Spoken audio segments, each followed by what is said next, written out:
This land has a pond, it has hills, it's got pasture, it's got swamp, it's got everything. Across the pond there's a rock with the turtles like the sun on. I wrote a poem about that. Every creature needs a space of its own, a habitat that makes it a home.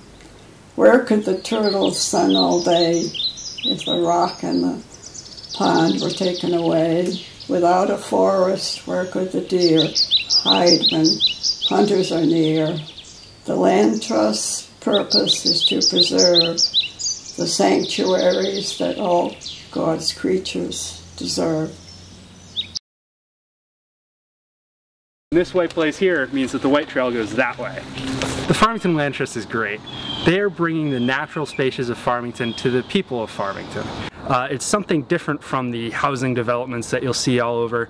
It's something natural. It's beauty. It's a different place where people can go and do something that's not all technology and interconnected. It's true interconnection. It's nature.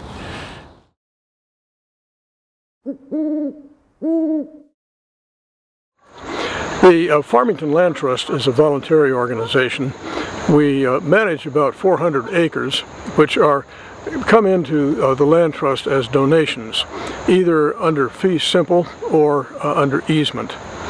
Once we have charge of that land, we make sure that we take care of it, we maintain it, and when it is threatened by encroachment, we defend it. For many years I've known some extraordinary people on the Land Trust board, particularly among our leadership, and also among the founders of the Land Trust. One of these, of course, was Jack Emery.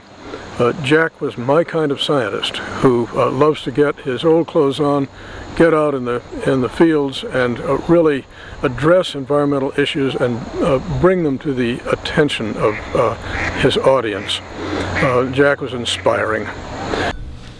When we were kids, we were fortunate enough to be able to cut our own Christmas trees. We'd head out into a grove of spruce trees that my grandmother had planted years before.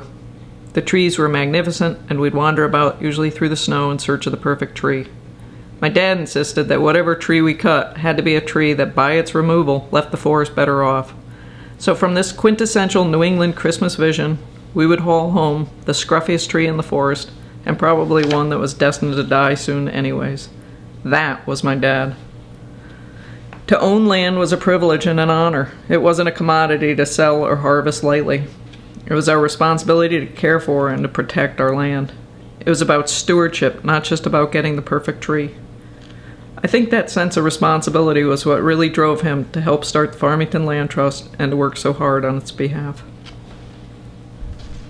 It was probably about 40 years ago that a neighbor of my dad's contacted him and needed to sell his property but didn't want to see it develop, so he was hoping to get help from my father on how to protect it. There was no land trust, there was no mechanism for preserving at that time, and they ultimately developed the property, and I know my dad always felt badly about that, and he vowed to see what he could do to not have that happen again, and he called a group of friends and they started the Farmington Land Trust. Another sort of complementary figure was Dick Noyes, our leader for many years as Land Trust CEO. Dick was sort of the guy who went to bat whenever anything was about to go wrong in the environmental field. And whenever Dick became aware of a conservation issue that was being mismanaged or open space that was being violated, he would vigorously go to bat against the perpetrator. And you had to really watch out if you crossed Dick on environmental issues. His mantra had always been to make a difference. And I think maybe the Farmington Land Trust has made a difference. Dick was the public face of the Land Trust. His time in the state legislature and in business prepared him well for this role. One of Dick's important ideas, I think, that really helped sell the idea of preserving open space to the public was the idea of balance.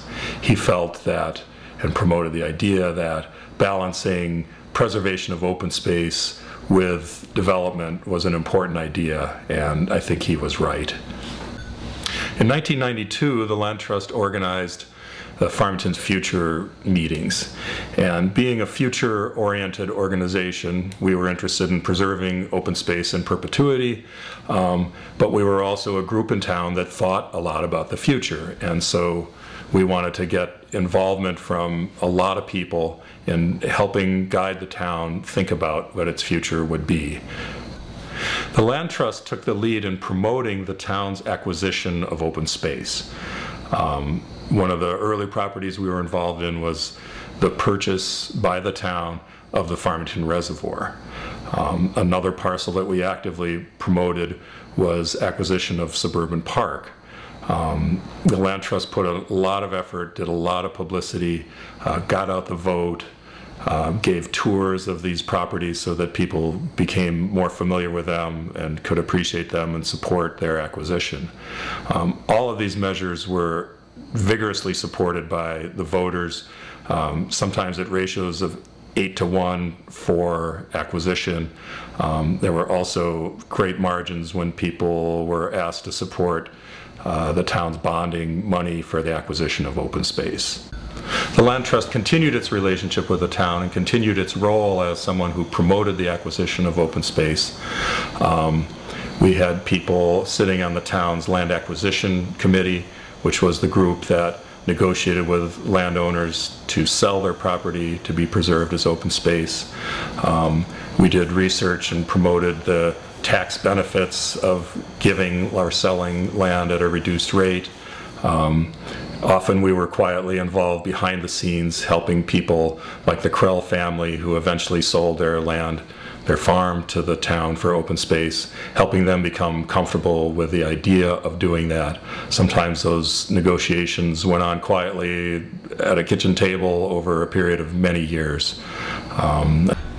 In the beginning, the Land Trust maintained its properties by neglect more than anything, I think you could say. Places that had lawns, there were prominent properties on Main Street and other places with lawns that we kept mowed, obviously. But there were other meadows that could have become good habitat, and we found that we wanted to develop habitat for wildlife.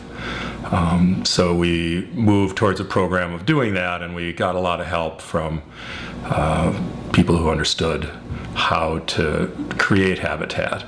A simple example is that native grasses grow in clumps, and so a bird can find spaces beneath the clumps to be safe from predation, as opposed to an open lawn where they're exposed from above. And so we created a plan of maintenance for all of our properties. We hired someone who could help us understand what the potential of those properties were, and we put a plan into place and began looking after the land in our charge in a different way. Well, our Land Trust has advocated and gone to bat to protect open space in many settings.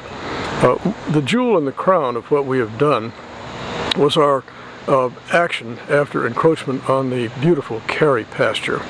That's a lovely sloping trap rock basin that slopes down to Mountain Spring Road, has wetlands on it, and goes on up into some forest edge and the trap rock ridge at the top. A neighbor built a house at the top of our land and on our land, and he cut something like 10 150-year-old trees on our land so that he would have a more open view.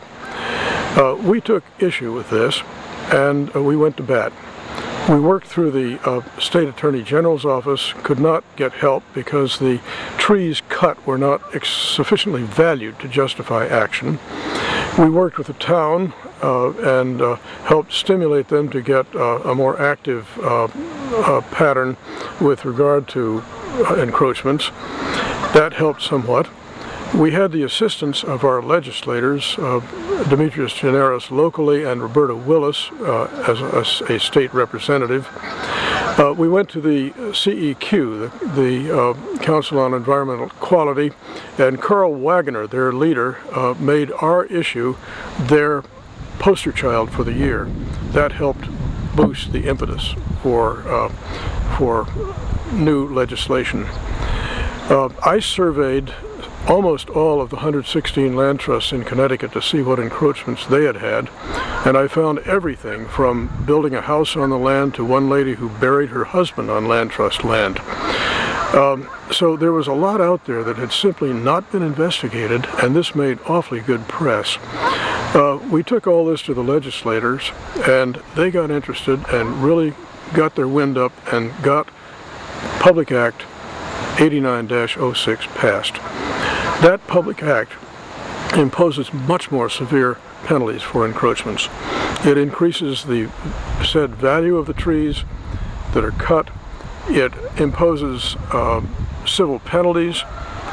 It imposes the costs of legal action on the perpetrator, and in general makes it undesirable for a developer to consider what this man did just part of the cost of doing business.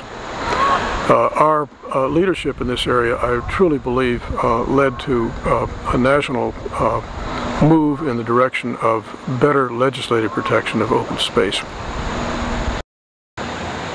We celebrate how the Land Trust has fulfilled its mission of protecting open space and improving our environment.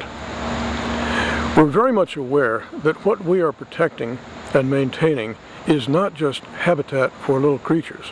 It's habitat for human beings who need chicken soup for the soul. They need some beauty in their environment. They need a connectedness to nature. They need to feel that we too are part of the great ecosystem that we hope will survive. The Land Trust is willing to go to bat for this. We hope that others are as well, and we look forward to great support financially and in volunteer activities from those who get this message. It seems important, even more so today, for the Land Trust to be foremost in people's thoughts about preserving what is left in Farmington of its old nature and ability to share the outdoors. So if you give maybe money or land to the Land Trust, it will be historically significant.